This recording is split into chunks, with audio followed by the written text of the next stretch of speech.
what advice do you have for parents who are raising kids in this world today so that they can, raise them to the best of their ability? It's very difficult to raise kids these days because we're not living in the way that human beings evolved. Like every animal evolves in a certain environment and context and is suited to that environment and context. If you want to understand elephants, don't study them in a zoo. Study them out in a forest or where they live, you know? Ever wonder why parenting feels so much harder these days?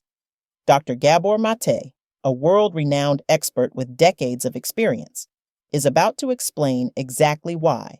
And it's not what most people think. His insights might just change how you view your entire parenting journey. Let's dive in. And human beings, we no longer live in the environments even close to it in which we evolved out there in nature, in small groups connected to each other. Parenting kids used to be a group activity. It happened in the tribe, in the clan.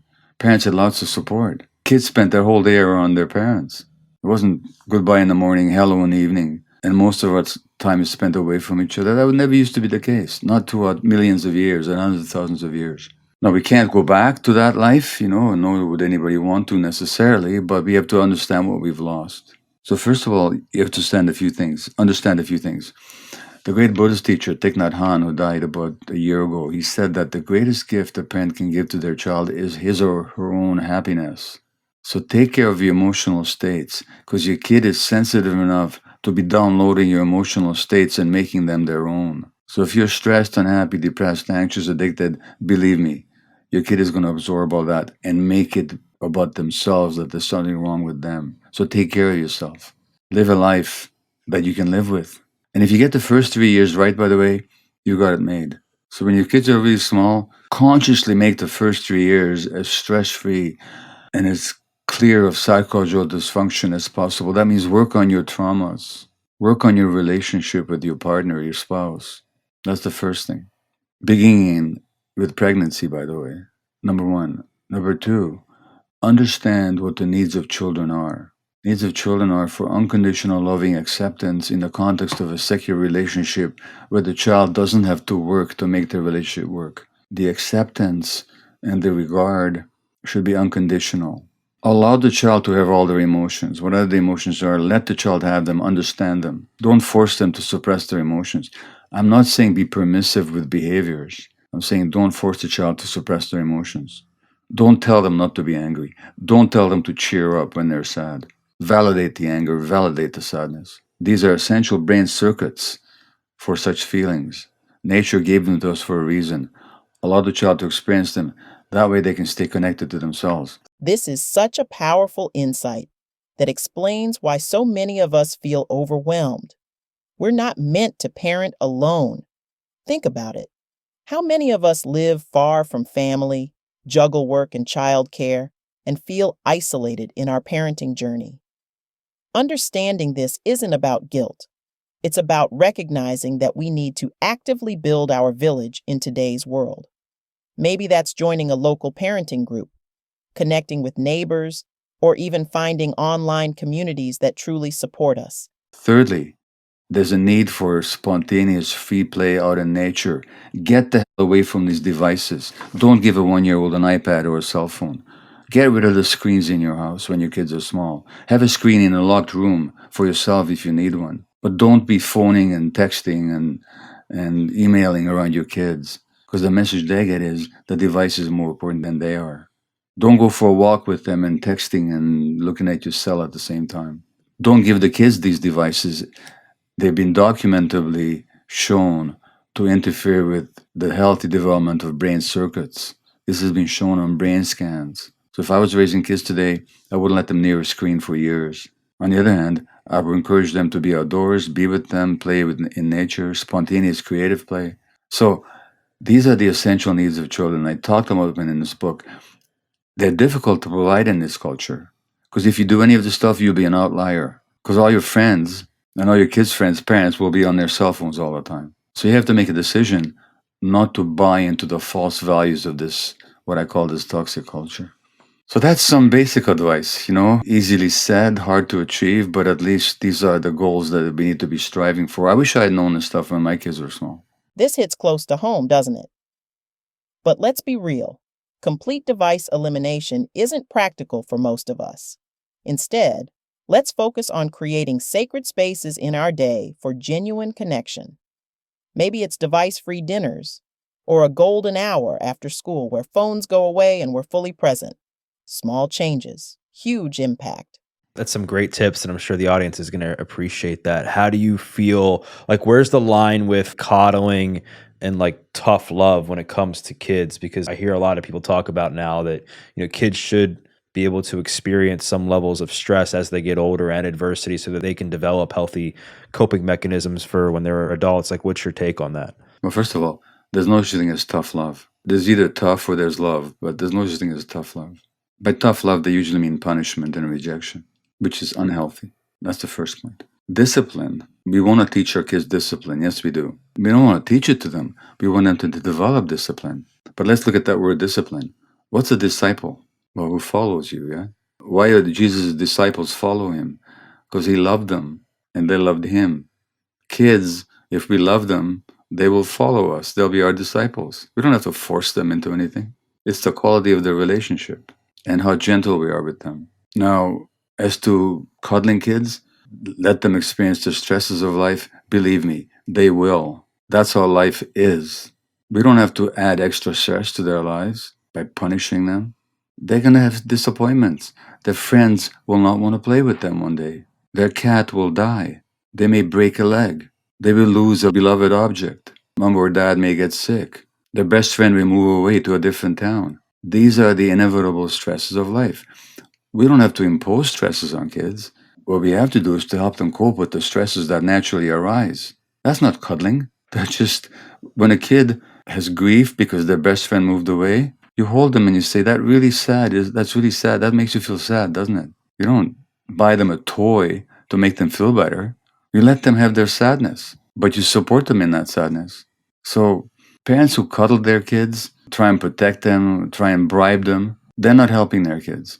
But neither are parents helping their kids who punish their kids or who force their kids to suppress their natural emotions. Yeah.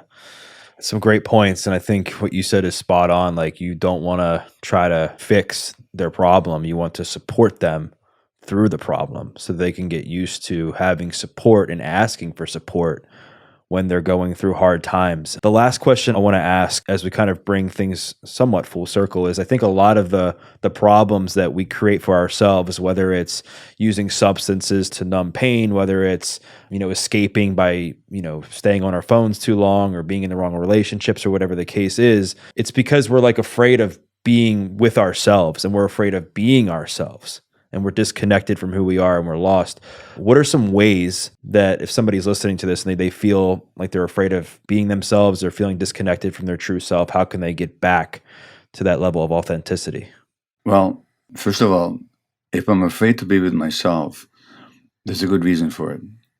It's because when I was going through difficult stuff as an infant or a small child, I was left totally alone. And for the child, those states of fear or emotional pain are unbearable. Therefore, we fear being with ourselves. We always try and distract ourselves somehow, whatever that is, music or a book or some restless activity or television or talking to people or, but that fear of being with ourselves, that's a sign of trauma. So first of all, don't make yourself wrong for it, but understand that too has a source in your life.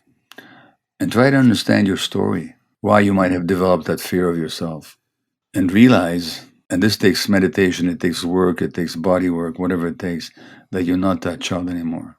That when you get triggered, if you learn what that's all about, you'll learn that you can actually handle that emotion. So it's okay for my wife to say no, and I might say, okay, I'm disappointed, but I don't have to put myself and her through a big stressful drama because I'm still telling myself that I'm an abandoned infant, So we need to strive to get into the present moment as much as possible. That may take spiritual work, that may take body work, that may take therapy, but it can be done. It might take connecting with nature, which is always present, but it can be done. This completely flips the script on the idea of sacrificing everything for our kids. Taking care of ourselves isn't selfish. It's essential parenting work. When we're constantly running on empty, our kids feel it. Maybe it's time to reframe self-care from a luxury to a fundamental parenting tool. I have a lot of parents that listen to the podcast whose kids or they have a loved one who is suffering from addiction right now. Like, what is the most valuable thing that they could know when it comes to loving with somebody who's struggling with addiction? So I know we've been talking about my new book, The Myth of Normal, but for those people that are struggling with addiction in their lives, I also recommend my previous book called In the Realm of Hungry Ghosts, Close Encounters with Addiction. And there I engage with the very question you just asked. So my advice is to parents is that there's three things you can do with a loved one who's addicted. Two of them are sane, one of them is insane. What I don't believe is in tough love. There's either love or there's tough. But love is not tough, and tough is not love. So there's three approaches. And I've had so many parents tell me that they so regret their so-called tough love approaches. But that's the only thing they knew, because that's what the experts told them. So there's three approaches, parents, you can take towards a child who's caught in the throes of addiction. Two of them are sane, as I said, one is insane. It's totally sane. First of all, you have to recognize something. The child's addiction is not an isolated phenomenon. The child's addiction is a manifestation of familial trauma. That child is simply the canary in the mine. They're the sensitive one who's manifesting all the suffering and multi-generational trauma in your family. It's nobody's fault. As a parent, I passed my trauma on to my kids. I'm not saying that proudly, but I'm also not saying with full of shame anymore. It's just what happened because I didn't know any better. I did my best. You did your best. But if we're carrying trauma, our best includes the transmission of trauma to our kids. So that your child's addiction is a manifestation not just of some pathology inside the child, but of a whole family dynamic. So are you willing to look at the whole family? Are you willing to use the child's addiction as a wake-up call for the whole family to engage in examining what happened to all of us here? The child happens to be the sensitive one, but they didn't cause it, it didn't start with them. So a sane approach is to say, I'll come back to this in a moment, but a sane approach is to say, we get it.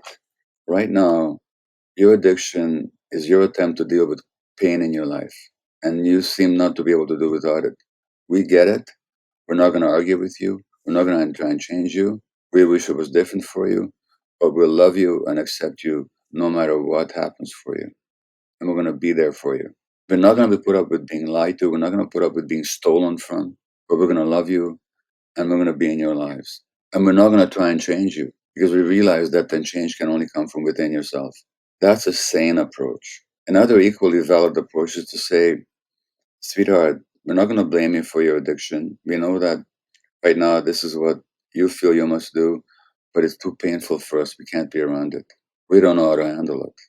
So when you are willing to get some help and so on, please let us know. We'll be there for you. But right now, we just can't handle it. Not because of us, you, because we're not strong enough to handle it. That's honest. You say so lovingly, not with an attempt to manipulate the child, but just that's your truth. That's totally sane. What both approaches have in common is we're not going to try and change you. The third approach is we're going to be in your life and we're going to keep cajoling you and inducing you and threatening you and begging you to change. That's insane making. All you're going to do is get more resistance and you're going to make yourself crazy. So both levels, either be with the person and accept them for who they are, or accept them for who they are, but not be with them if you can't stand it. But whatever you do, don't put pressure on them to change, because whenever there's pressure, there's going to be pushback. Now, interventions. Here's the intervention that I believe in. By the way, in the book, I quote this friend of mine. He's a psychiatrist and he's an American Lakota background. His name is Louis Mel Madrona, and Louis says that in the Lakota tradition, in the Lakota Sioux tradition, when somebody got sick, the community gathered around them and they said, "Thank you. Your illness manifests some dysfunction in the whole community. You're just showing us some imbalance in our whole community. So your healing is our healing." And that's the kind of intervention I believe in. So the intervention that I believe in is, you got this addiction. Thank you. The pain that you're trying to soothe is not just your pain, it's the pain of the whole multi-generational family. And we're going to try and heal that pain. And we invite you to join us. And if you're not ready to join us, That's okay. We're still going to do the work for ourselves. But we'd love it if you did join us in that work. That kind of intervention I believe in. But not just as words, but as actions. In other words, that the family uses the addiction in one individual as a wake up call to deal with the multi generational trauma in the whole family.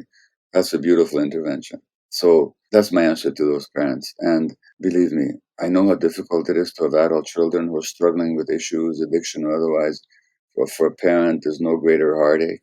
You have to resist the temptation to try and fix the kid so that you can feel better. What Dr. Maté is sharing isn't just about individual parenting choices.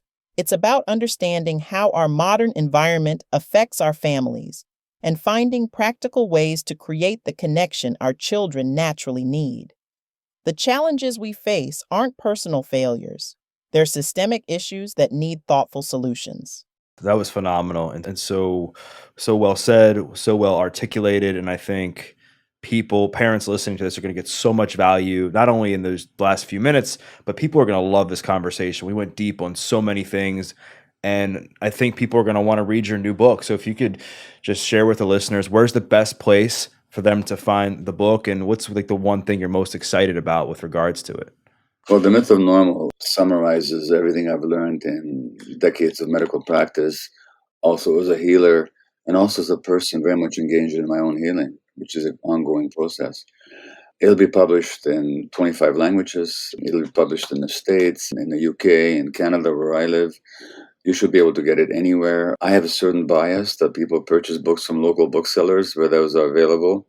They're endangered species. But of course, it's also available for pre ordering online at the big online booksellers. I don't have to name them. The publication date is September the 13th. So it's available in the immediate future or whenever you broadcast this particular episode. It should be available by the time people hear this particular conversation. And you can get it everywhere. The Myth of Normal: Trauma, Illness, and Healing in a Toxic Culture.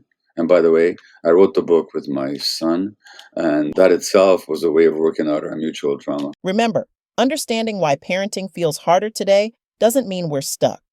Small, intentional changes in how we connect with our kids can make a huge difference. If this resonated with you, hit subscribe for more science-backed parenting insights that actually work in the real world.